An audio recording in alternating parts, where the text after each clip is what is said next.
बिस्मिल्लाहिर्रहमानिर्रहीम अस्सलाम वालेकुम students. I hope you are well and enjoying your life. Students, हमने चैप्टर 16 में मसल्स का टॉपिक स्टार्ट किया होता। लास्ट टॉपिक हमने जो प्रीवियस टॉपिक उसमें हमने मसल्स की 3 टाइप्स की थी जो वर्टेब्रेट्स के अंदर होती है। फर्स्ट जो टाइप है वो smooth muscles, second cardiac muscles और थर्ड है वो स्केलेटल मसल्स। स्मूथ मसल्स को हमने ब्रीफली लास्ट टॉपिक में डिस्कस किया था। आज जो हमने वो कार्डियक मसल्स और स्केलेटल मसल्स को डिस्कस करना है। कार्डियक मसल्स अपने नाम से शो कर है कि ये हमारे कार्डियक सिस्टम से रिलेटेड है, मीन्स कि हमारे हार्ट के रिलेटेड है। हमारी जो हार्ट्स की जो वाल्व होती हैं, ऑलमोस्ट जितनी भी वाल्व होती हैं वो कार्डियक मसल से मिलकर बनी होती है। हमारे जो हार्ट्स की वाल्व हैं वो 3 किस्म की होती हैं, 3 लेयर से मिलकर बनी है। जो आउटर लेयर है एपिकार्डियम, यानी कि आउटर कवरिंग ऑफ द जो हमारी हार्ट्स की होगी उसे हम कहेंगे एपिकार्डियम। जो सेंट्रल पोर्शन उसे हम कहेंगे मायोकार्डियम। मायो अपने नाम से शो कर है जो कि मसल से निकला है, मीन्स कि ये जो हमारा मायोकार्डियम वाला पोर्शन होगा, जो सेंट्रल पोर्शन ऑफ हार्ट्स का होगा, वो हमारे मसल से मिलकर बना होगा।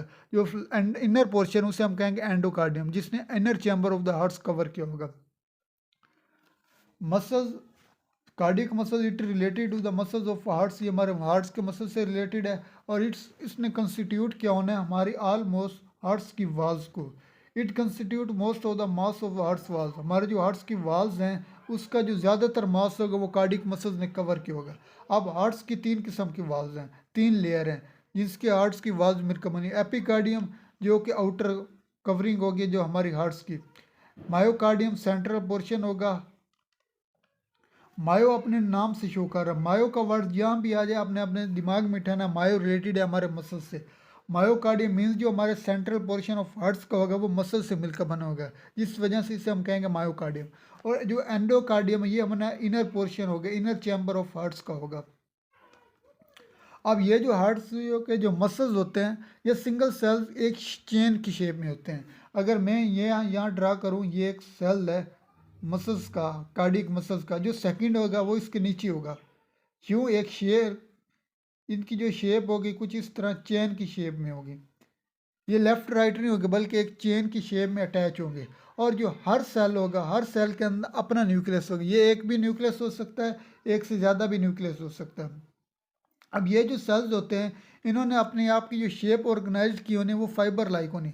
फाइबर कहते हैं धागे को। ये जो आप डिस्कस देख रहे हैं यहाँ जो इनकी जो शेप है ये फाइबर नुमा, ये आपको दिखाने के लिए ज़्यादा मैंने बड़ा बनाया, लेकिन इनकी कुछ शेप यूँ इस तरह होती है, फाइबर की तरह अटैच हुए होते हैं आपस में, यूँ फाइबर धागे की तरह अटैच होते हैं।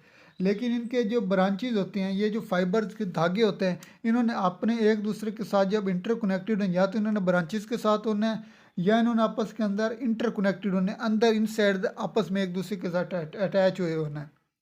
अब ये जो फाइबर्स होते हैं इनकी जो कोई शेप होती है वो इरेगुलर स्टायरेशन होते हैं। इरेगुलर स्टायरेशन मीन्स कि इनके अंदर ये जो स्टायरेशन होगी वो इरेगुलर होगी, कभी ऊपर नीचे होगी, कभी लेफ्ट राइट होगी, इनकी कोई शेप नहीं होगी। और जो हमारे मसल्स होते हैं कार्डियक मसल्स, इनकी जो कंट्रैक्शन होते हैं वो इनवॉलेंट्री होते हैं। इनवॉलेंट्री मीन्स जो हमारी इनकी जो कंट्रैक्शन होती है हमारे सेंट्रल नर्वस सिस्टम के कंट्रोल में होती है। मीन्स कि हमारे जो ब्रेन का हाइपोटोनिक पोर्शन है उसने इसे कंट्रोल करना, जिसने ऑटोमेटिक कंट्रोल करना। जब भी हमारी दिल को मसल्स की, कार्डियक मसल्स की जहाँ भी ज़रूरत पड़ेगी हमारे हार्ट्स में, इसने फ़ौरन अपना काम एक्टिव कर देना, अपना वहाँ पे काम कर देना। अब ये कार्डियक मसल्स का फंक्शन क्या है? इसका फंक्शन ये है कि इसने हमारे हार्ट के चैम्बर को कंट्रैक्शन और रिलैक्सेशन प्रोवाइड करना है। इसने हमारे हार्ट चैम्बर को कंट्रैक्शन और रिलैक्सेशन इसलिए प्रोवाइड करनी है ताकि ये हमारे जो ब्लड होगा हार्ट के अंदर उसको पंप कर सके और ब्लड हमारे बॉडी के अंदर सर्कुलेट कर सके। It's function is the contract और relax the chamber of hearts, hearts के चैम्बर को कॉन्ट्रैक्ट और रिलैक्स करना है। किस लिए करना है? ताकि हमारे ब्लड की पंपिंग हो सके, ब्लड सर्कुलेट कर सके हमारी बॉडी के अंदर। ये है कार्डियक मसल्स। अगर आपको कोई कहे कि कार्डियक मसल्स को आपने शॉर्ट डिस्कस करना है, ये की वर्ड्स बताएं ताकि हमें पता चल सके या हम जज कर सकें कि ये कार्डियक मसल्स है या स्केलेटल मसल्स है। तो 3 की वर्ड्स है जिससे आपको ये पता चल जाएगा ये कार्डियक मसल्स है। First, it related to the our cardiac system. Second, इसके जो फाइबर्स होंगे वो स्टायरेटेड इरेगुलर फॉर्म में होंगे। सेकंड, ये इनवॉलेंट्री होगा, इसकी जो कंट्रैक्शन होगी वो इनवॉलेंट्री होगी, मीन्स कि हमारे कंट्रोल में नहीं होगी। ये 3 की वर्ड्स हैं जो शो कर रहा है कि these muscles are cardiac muscles. अब सेकंड थर्ड जो मसल्स है वो स्केलेटल मसल्स। स्केलेटल मसल्स अपने नाम से शो कर रहा है कि ये जो मसल्स हमारे स्केलेटन सिस्टम के साथ अटैच हुए होना है। और इसकी जो काम है, इसने हमारे स्केलेटल मसल के साथ क्यों अटैच हुए होना है? इसने हमारे स्केलेटल मसल मीन्स के हमारे बोन्स के साथ इसलिए अटैच हुए होना है ताकि हमारी बोन्स को मूवमेंट प्रोवाइड कर सके। It attaches to our skeleton, हमारे स्केलेटन के साथ अटैच हुए होना है। To associated with movement of bones, bones को मूवमेंट करने में एसोसिएट करेगा। अब इसकी शेप किस तरह होगी? स्केलेटल मसल की शेप जो होगी वो स्पिंडल लाइक होगी। स्पिंडल लाइक हमने लास्ट टॉपिक में डिस्कस किया था। स्पिंडल कुछ इस तरह की शेप कहते हैं जिसका सेंट्रल में मोटी हो और फर्स्ट पोर्शन और लास्ट पोर्शन जो होगा वो बारीक लाइक हो, एक नोक लाइक हो, जिससे हम कहते हैं स्पिंडल शेप। और सिलेंड्रिकल हो, सिलेंड्रिकल उस शेप को कहते हैं जिसका ऊपर वाला पोर्शन और नीचे वाला पोर्शन आपस में सेम हो और लेफ्ट राइट पोर्शन आपस में सेम हो। इस शेप को हम कहते हैं सिलेंड्रिकल शेप। इनकी जो स्केलेटल मसल की शेप होती है कुछ इस तरह की होती है। और इनका जो मसल्स, ये जो स्केलेटल मसल्स, इनका जो न्यूक्लियस होगा वो कुछ ओवल शेप लिएगा होगा। ओवल कहते हैं जो अंडा होते हैं। मीन्स के ये अगर ये कहूँ कि मेरा एक स्केलेटल मसल है, इसके जो अंदर न्यूक्लियस होगा वो कुछ यूँ ओवल शेप होगा, न्यूक्लियस लाइक। अब इसकी जो कंट्रैक्शन होगी वो स्लो भी हो सकती है, रैपिड भी हो सकती है कंडीशन के मुताबिक। अगर कंडीशन में हमने जो कंडीशन लाई है वो स्पॉन्टेनियसली है, मीन्स कि अचानक कंडीशन है, हमने तेज़ी से कोई काम करना है, तो उस वक्त इसकी जो वर्किंग होगी, कंट्रैक्शन और रिलैक्सेशन वो रैपिड होगी। अगर हमने रेस्ट में कोई स्लो काम करना है तो उस वक्त इसकी कंट्रैक्शन और रिलैक्सेशन स्लो होगी। इस contraction is slow to rapid, slow भी हो सकती है और रैपिड भी हो सकती है। Second, it is consciously, consciously कहते हैं जो हमारे कंट्रोल में है। दूसरे वर्ड में हम इसे कहेंगे ये वॉलेंट्री हो गए। It is a voluntary types of muscles जो कि हमारे कंट्रोल में, जो कि हम शौरी तौर पर काम कर सके। वॉलेंट्री मीन्स अगर मैंने हाथ को मूव करना चाहिए तो मैं अपने कंट्रोल में अपने हाथ को मूव कर रहा हूँ। This is a voluntary type of muscles. इसकी जो स्टायरेशन होगी, इसकी जो स्टायरेशन वो रेगुलर फॉर्म में होगी, जबकि जो कार्डियक मसल्स के हमने पढ़े थे जो स्टायरेशन होगी वो इरेगुलर फॉर्म में, कोई पता नहीं चल रहा कि कौन सी स्टायरेशन किस तरह।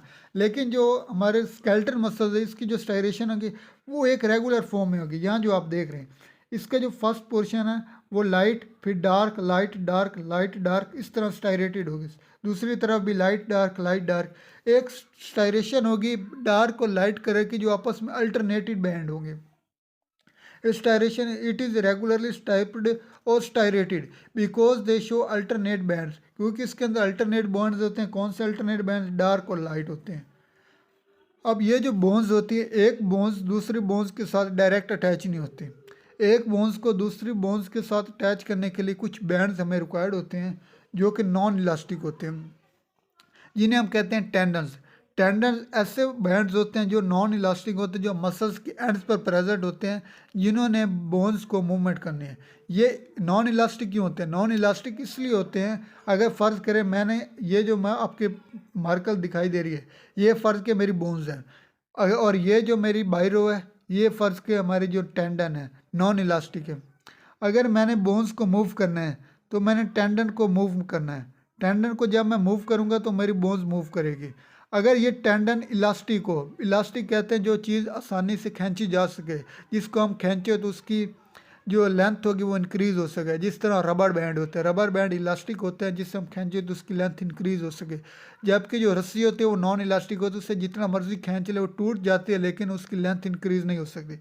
इसी तरह अगर यहाँ पे मैं बोन्स को मूव करना चाहूँ, अगर टेंडन ये जो होंगे अगर ये नॉन इलास्टिक हुए तो ईजिली बोन मूव कर सकेगी, और आप इस तरफ भी मूव कर सकते। अगर वो ये इलास्टिक, जब मैं ये खींचूंगा बोन तो नहीं मूव करेंगे, लेकिन ये टेंडन होगी ये इलास्टिक हो जाएंगे, ये खींचे जा सकेंगे।